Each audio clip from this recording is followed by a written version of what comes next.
It is in this regard that NINAS is now informing the political nations of the South and Middle Belt across all the political parties in Nigeria that any decision by them or their political parties to go another round of national elections in 2023 will be interpreted as a clear-minded choice to help the enemy preserve the 1999 Constitution. And this will mean sabotaging the self-redemption initiative of their own people,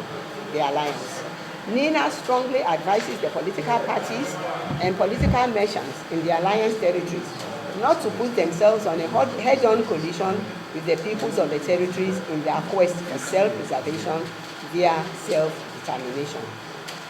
Going forward, since the 2 tiers of government in Nigeria have abandoned the populace to their fate, NINA's action train now moves to the people. Having allotted a total of 120 days to the 2 tiers of government in Nigeria, 90 days and 30 days to federal and state governments respectively, for consultations and engagements with the issues raised by the NINA's constitutional force majeure of December 16, 2020. And for the same reasons stated in paragraph 5 above regarding the foreseeable immediate impacts of the consideration of allegiance to the distressed 1999 Constitution on persons to whom the demands of the December 16, 2020 were not addressed, the NINA strain of consultation and engagements will today, April 17, 2021, move on to the peoples of Nigeria, especially in the alliance territories, who collectively own the sovereignties forcefully consolidated and hijacked by the Nigerian state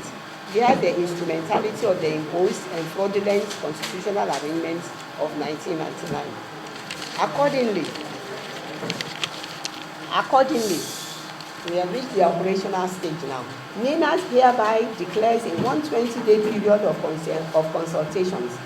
commencing today, April 17, 2021, with the peoples of the alliance territories with dedicated sessions for various segments of the Nigerian society, the diplomatic community, and the international community. In this period, all segments of the Nigerian society in the alliance territories shall be consulted and engaged with the NINA's proposition as outlined in the December 16, 2020 Constitutional Force Majeure.